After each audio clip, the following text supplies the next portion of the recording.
You gotta play on top too, guys. Even the Meow brothers play on top now, right?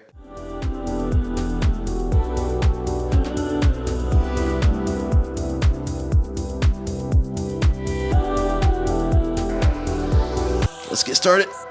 So I'm just gonna have us start with no grips. We're just have this space. This might happen in a match. You know, the guy pulls guard, you break the grips. Like, you're gonna see this a lot with high level guys when they know they're going against someone with like a good lapel game or berimbolo. You don't wanna just run into somebody's guard because they're gonna make you pay for it. So sometimes it's better to reset this position. What I'm looking for mostly is just to pressure his legs into his hips. So, you know, that could be without grips, controlling his shins. And I like to pressure in, see how his hips are engaged now versus here where he's loose and can kind of float around like that.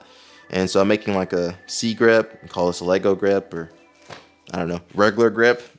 So I like to go on the pant, kind of making like a fish hook grip. Guys, don't put any of your fingers or your thumb in that inside the gi. Try to keep it outside the gi. And it kind of makes like a wall against his leg, okay? And I'm going pretty low. If I go higher, place your feet back on my biceps. Yeah, exactly. I'm not really doing much to him.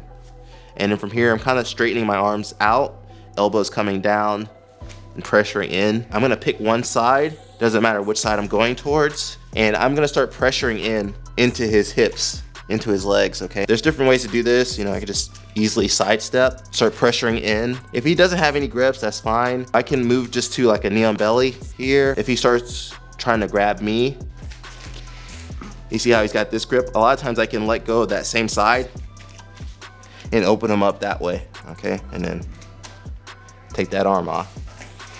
So that's like the most fundamental movement. So controlling his legs, moving to the side. You know, even if he starts framing me or whatever, I can open this space up here. I'm always gonna try to open up this elbow from his rib cage, okay? If the guy is really good, he's gonna keep that space in it, and then that becomes very tough. So there, come in. And you see how I'm already kind of taking over this space. Sometimes I'll just kind of pressure in there. So that's the most basics, but as you start fighting better people, you know, a lot of guys will start already pretty crunched up. And then as soon as I make a grip, he grabs me, you know, okay? That starts happening. The tighter the guy is with his body, look how much more control I have over him, okay? So I can actually start to spin him into my passing, okay? And I like to go with my top side knee, either near onto him. From here, I can start prying those grips off and then looking to dig the north-south. Sometimes like I'm here, swivel them around. If I feel like he's tight, keep your head in. He's tight, look. I'll go to the other side. I can even come in that space there.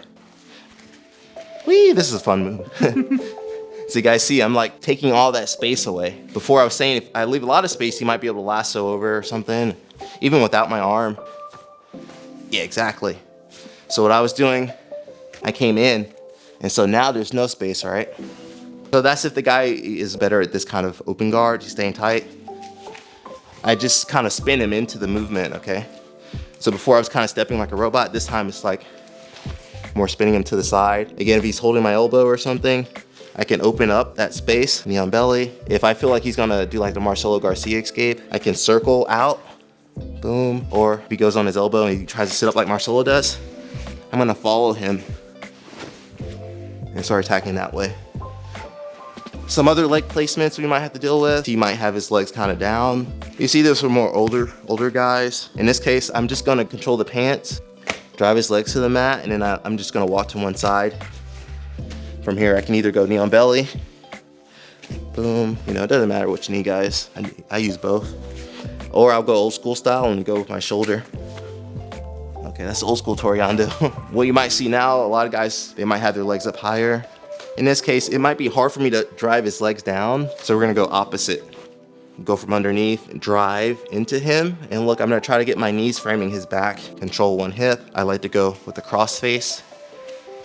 I like these mats, it's easy to slide you. I can go with the cross face here. And I'll grab that collar grip like a paper cutter choke, and then I just pressure in on that same side. If I wanna be a jerk, I can kind of clamp my elbow down. I can also, if the guy's really flexible here, I can also use my arm that's on his hip. So I'm framing his back with my knee, using my same side arm. I'm gonna frame his hip, and then I just kind of push into it. Back into that knee on belly position. Maybe the guy's moving his legs like a windmill. Sometimes I'll kind of offset and get him moving. Again, I like to stay lower, and sometimes I'll mix my approach up. So I'll move side to side, I'll come forward and backwards, and then back again forward. And then in that transition, I can maybe control his legs. Or say like he's doing crazy stuff, I might have to give up some positioning, you know, maybe I can try to come under, but if I feel like I keep moving your legs crazy style, sometimes I'll just maybe bait him. Okay, maybe bait him here. You know, we did some headquarters passing before, throw that lapel, come in with my knee. If he tries to open up, come inside. Sorry about that, buddy. You're good. Come inside with that knee slice there. Say he grips me. That can be trouble, but as long as he can't get his feet on my biceps, now that's gonna be a little bit tougher. Then I have to start doing this kind of stuff, like throwing. I think we did that before in a video. I can also start looking for this kind of stomping, pass, stuff like that. What do you feel like doing from here? From here? Yeah, I would try and get that. Trying to get that on the inside, but once you got that killed, it's hard. Like we used to play spider guard more like this, like Michael Lengi spider guard, but then like, you know, the Leandro low passing style came, so just kind of staying farther back, extending my arms out, pressuring into his legs. If I can, I might even open that near side leg up. Knee on belly, knee on belly.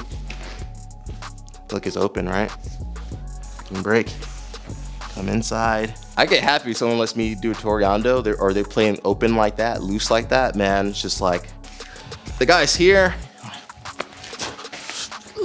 You know, you see guys like Nicholas Margali, like, dude, they're gonna be running around you. Ah. Like here, just realize, like, man, I'm already up. I'm already pushing into him, you know? I can either even come inside, say I'm having trouble coming with that space. I'll come in more towards his legs and then start pressuring this down. So there's, you know, there's a lot of flexibility in that position. The passing has evolved a lot over the years, and like if you're too loose in your guard, man, you know, you're gonna pay for it. So get in those positions where the guy is like vulnerable and open. You wanna put the guy in positions where he's just like, I don't have a good option here. Like even for me, like I screwed up. Like allowing him to control my pants, and like, man, this is rough. And so even if you have a good guard, like you realize, man, I'm gonna have to fight tooth and nail to get out of here, okay? All right, guys, so that was the toreando. Again, I just covered some things I like. I'm sure I missed some details, but I just wanted to give you kind of my approach. It's a very strong position. Whenever I get the opportunity to use these moves, man, I'm just like a ninja. So if you want to develop passing like this, just a lot of positional sparring, you know, I would start maybe in De La Riva. I would just have you guys start in like De La Riva, and then from here, just, you know, try to work your passing. Something I do, especially when I'm going with like lower belts, you know, whatever I'm doing, I might do my passing. Boom, you know, especially against someone new, I'll get here, control it for a little bit, but if I know like, man, I'm not really doing much with the guy, but I want to work my passing, I'll kind of let the guy recompose, and then like I go back, and then I start trying to work my passing. So that's a great way to like sneak in your training that way. Just don't make it too obvious that you're going super easy on not easy, but you're kind of resetting. And then you can add more speed, like, and that's it. Just passing, you just kind of got to practice it. There's no secret to it, you know? That's it, guys. All right, I'm tired of talking. All right, guys, hope this video helps you. Go try your passing out. So just give it your best, guys. Let me know how it works for you. Till next time, peace out. Peace, peace, peace. Thanks, come out. Always, bud. Boom. Thank you. Good job.